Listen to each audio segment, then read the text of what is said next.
This week, Farmers Business Network released its spring planting report ahead of USDA's March 31st report. Here today to tell us all about it is FBN Chief Economist Kevin McNew. Kevin, good morning. How are you doing here today? I'm doing good, Brent. Thanks for having me on the program. Absolutely. And so let's just start from the top, Kevin. What were some of the main highlights that came out of FBN's planting report that we saw this week? For Iowa farmers, I'm sure they're most concerned about corn and beans, and most of the market's concerned about that. What we saw was corn numbers going down a little more than what the overall trade thinks they're going to go down, and bean numbers a little higher. Corn in particular, we came in at a US number that's 91.1. That's below the trade analyst expectations of 92 and would be off from last year's read of 93.4. On beans, a little higher than the trade we came in at 89.2. The trade generally at 88.9. And the reason we're kind of different, I would say, is because of some of the alternative crops that other farmers around the country. Everything is so strong in terms of prices.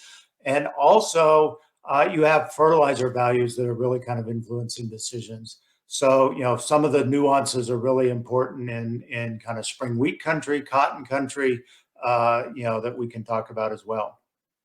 So, what are these trends maybe seeing here for the ag markets? What kind of an impact are we possibly seeing for the ag markets this year based on these planting trends? You know, we've been in a bull market for the last 18 months. And, quite frankly, what happened in the last 30 days around Eastern Europe just added more fuel to the fire. Today, as we're talking, there's kind of a hint of maybe some peace offerings that are coming. I'm still skeptical about it. There's so much that has changed in the last 30 days. It's hard to imagine a world that is normalized in any meaningful way, especially in the 22 growing season. So I think my take on it is these numbers that we're talking about around USDA's March 31st report are pretty inconsequential because of this big, lack of demand or lack of supply story from Eastern Europe. We know Ukraine's in the throes of war. Russia is banished as a global trading partner. These are big losses, especially for wheat, but even for oil seeds, corn, and such. And so I don't think this story is over. And I think the bull story that has got us here over the last 18 months is still firmly in place. So I do think there's more upside in corn and beans, possibly as well, even though the bean acres may be a little higher. And at the same time, Kevin, we're also dealing with the high fuel prices across the country. Inflation has been a problem. You might just discuss these fundamentals a little bit and what you're seeing on that front. Yeah, that is such a pain point for farmers. And, especially fertilizer. Let's start there. Fertilizer prices really got going in the fall, kind of driven by a couple of factors. One was natural gas skyrocketing as of what was going on in Europe's demand base. You also had outages in some key production facilities in the US. And so natural gas, or all of those things kind of led to skyrocketing fertilizer prices into December.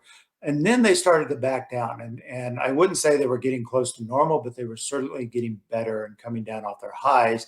But then that all shifted with the outbreak of war. And the reason that shifted was twofold. Natural gas prices again took off because of the implications around Russia. And then we have Russia and Belarus, which are major fertilizer suppliers to the world, which were banished from the world market. So again, we have now even higher fertilizer prices than we did at their peak in December. So I don't see that normalizing as we enter the 22 growing season. You mentioned fuel prices. That I don't think normalizes.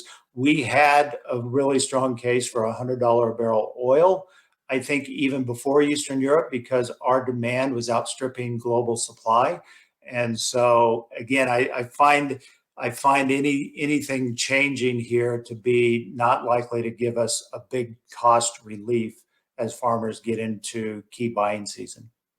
Kevin, before we go today, you just might discuss how FBN puts together their planting report data and how farmers in Iowa can utilize that information.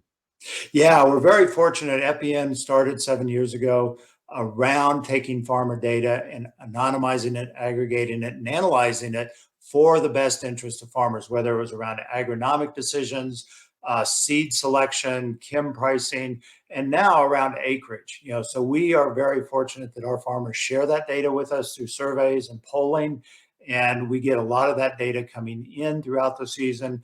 And so we turn it back to them in terms of informed decisions. So our producers that shared that data got it first thing Monday morning, well ahead of anyone else. And so, we hope that this is helping them in these uncertain times make important marketing decisions.